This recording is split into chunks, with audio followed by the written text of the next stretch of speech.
नमस्कार, जय हिंद। मैं पूजा गिरीश आप सभी का स्वागत करती हूँ एसआरए करंट मंत्रा में। और आज मैं आपके समक्ष पुनः उपस्थित हूँ एक और बहुत ही इम्पॉर्टेंट और चर्चित टॉपिक के साथ। ये टॉपिक सिर्फ करंट अफेयर तक सीमित नहीं है, इसका दायरा जो है वो पॉलिटी तक जाता है। इस टॉपिक में हम ऐसे अनुच्छेद की भी बात करेंगे और ऐसे मुद्दे की भी बात करेंगे जिससे संबंधित प्रश्न पॉलिटी विषय में भी बन सकते हैं। तो आइए जानते हैं पूरा मुद्दा क्या है और ये इतना चर्चित क्यों है। ठीक, इस मुद्दे में शुरुआत जो है वो हुई है जो है हमारे उपराष्ट्रपति जगदीश धनखड़ जी के बयान से। और ये जो मुद्दा है वो सुप्रीम कोर्ट बनाम कार्यपालिका के विवाद से संबंधित है 2025 में। देखिए, आप देखेंगे कि इस समय जो है देश में सारी चीज़ें सही नहीं चल रही है और ऐसे में न्यायपालिका और कार्यपालिका का अपने आप में एक विवाद किसी बहुत बड़े मुद्दे से कम नहीं है।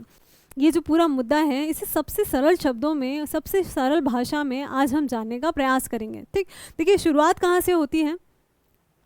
शुरुआत होती है जब जगदीप धनखड़ जी वो एक प्रेस कॉन्फ्रेंस लेते हैं और खुल के बताते हैं कि न्यायपालिका ने जो फैसला लिया है वो उतना ज़्यादा प्रासंगिक नहीं है, बहुत ज़्यादा सराहनीय नहीं है।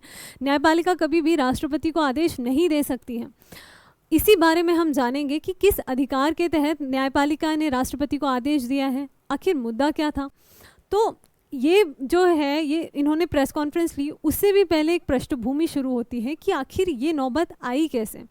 शुरुआत हुई है तमिलनाडु से। ठीक, तमिलनाडु के जो मुख्यमंत्री हैं उन्होंने कई बिल जो है, विधेयक जो हैं वो विधानसभा में पेश किए थे। ठीक, और वहाँ के जो राज्यपाल थे उनके द्वारा लगभग 10 जो बिल थे उनको लंबित रखा गया है लंबे समय तक। ठीक, और उसके बाद राष्ट्रपति को भेज दिया गया।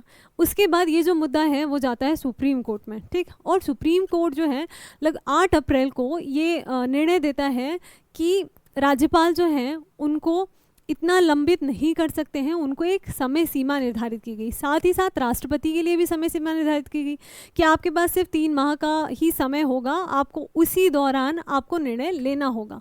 ठीक, इसके बाद ये मुद्दा उठा कि क्या न्यायपालिका जो है वो कार्यपालिका के कार्यों में हस्तक्षेप कर सकती है, उन्हें आदेश दे सकती है, जबकि जो राष्ट्रपति होता है उसके पास न्यायपालिका से सलाह लेने का अधिकार है। ठीक, ऐसे में राष्ट्रपति को सलाह नहीं आदेश देने का अधिकार क्या न्यायपालिका के पास है। चलिए जानते हैं इस पूरे मुद्दे को। इसी बीच जो है काफ़ी ज़्यादा जो है टिप्पणियां हमको देखने को मिलती हैं। जैसे जगदीप धनखड़ जी ने कहा कि न्यायपालिका की स्वतंत्रता जो है जांच से बचने का कवच नहीं बन सकती है। ठीक, इस तरह से कुछ स्टेटमेंट सामने आए। इसके अलावा तमिलनाडु के 10 बिल रोकने पर सुप्रीम कोर्ट सख्त हुई और राज्यपाल के फैसले को बताया अवैध। ठीक, राज्यपाल के बाद राष्ट्रपति पर भी सुप्रीम कोर्ट सख्त हुआ और कहा राष्ट्रपति के पास पूर्ण वीटो का अधिकार नहीं है। ठीक, उसे जो है 3 महीने के भीतर जो है बिल पर फैसला लेना अनिवार्य होगा। ठीक, इसके बाद जो है ये वरिष्ठ जो हमारे वकील हैं कपिल सिब्बल जी, उन्होंने भी यहाँ पे जो है इस विवाद का हिस्सा रहे ये, और इन्होंने भी स्टेटमेंट दिया कि जगदीप धनखड़ के बयान पर मुझे दुख है और आश्चर्य हुआ। ठीक, इस तरह के सबने अपना अपना पक्ष और विपक्ष मतलब अलग अलग तरीके से बयान किया। चलिए जानते हैं अब हम पूरे मुद्दे को सबसे सरल भाषा में और परीक्षा की दृष्टि से। ठीक, तो चलिए, और इस लेक्चर को आप इस नज़रिए से देखिएगा कि अगर पॉलिटी में भी क्वेश्चन बनते हैं तो आप आसानी से इसे हल कर पाएँ। ठीक, तो देखिए सुप्रीम कोर्ट बनाम कार्यपालिका विवाद है ये पूरा। ठीक है, संविधान अनुच्छेद 200 और 142। ठीक, और उपराष्ट्रपति की प्रतिक्रिया, ये पूरा मामला है।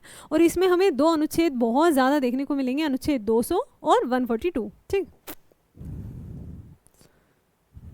चलिए सबसे पहले देखिए पृष्ठभूमि मैंने आपको बताई कि पृष्ठभूमि की शुरुआत कहाँ से हुई, तमिलनाडु से। ठीक, तमिलनाडु की विधानसभा में 10 महत्वपूर्ण विधेयक जो थे वो पारित किए गए और उन्हें जो है राज्यपाल कौन, RN रवि। ठीक, RN रवि ने वर्षों तक बिना कोई निर्णय लिए उनको रोक के रखा।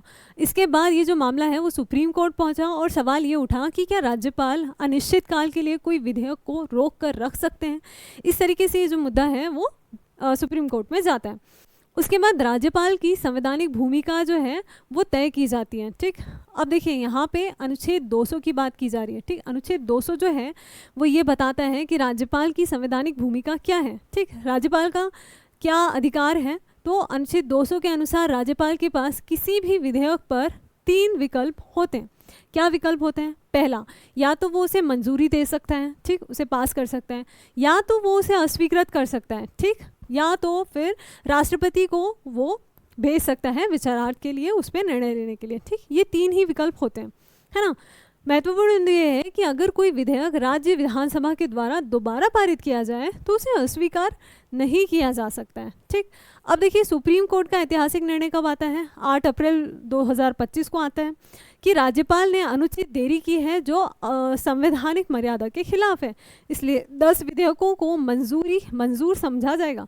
अब देखिए, इस स्थिति में अगर इन तीनों जो अधिकार हैं, इसके अलावा अगर राज्यपाल के द्वारा निर्णय नहीं लिया जाता है तो इस स्थिति में न्यायपालिका ने ये कहा है कि विधेयक जो है उसे पारित समझा जाएगा, ठीक। जैसे यहाँ पे बताया गया है कि अगर ऐसी स्थिति आती है तो विधेयकों को मंजूर समझा जाएगा, जैसे कि राज्यपाल ने स्वीकृति दे दी हो, ठीक। साथ ही कोर्ट ने कहा है कि अगर कोई भी विधेयक राष्ट्रपति के पास भेजा जाता है ना, तो उस पर 3 महीने के भीतर आपको निर्णय लेना अनिवार्य होगा हर स्थिति में। एक तरीके से आदेश दिया गया है, ठीक। यह आदेश अनुच्छेद 142 के तहत दिया गया है, ठीक। अब देखिए दूसरा अनुच्छेद।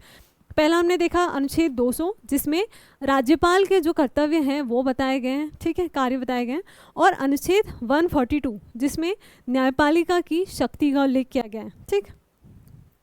क्या बताया गया है यहाँ पे? अनुच्छेद 142 जो है न्यायपालिका की विशेष शक्ति के बारे में है। क्या कहता है ये? कि सुप्रीम कोर्ट को अधिकार है कि वो किसी भी मामले की पूर्ण न्याय, ठीक, देने के लिए आवश्यक आदेश दे सकते हैं, आवश्यक आदेश, ठीक है। ये आदेश किसी कानून या संविधान की सीमाओं से परे भी हो सकते हैं, बशर्ते वह न्यायपूर्ण हो, ठीक। इस तरीके का हमारे संविधान में उल्लेख किया गया है और इसी के तहत उन्होंने राष्ट्रपति को ये आदेश दिया है कि आपको 3 महीने के अंदर निर्णय लेना होगा, ठीक।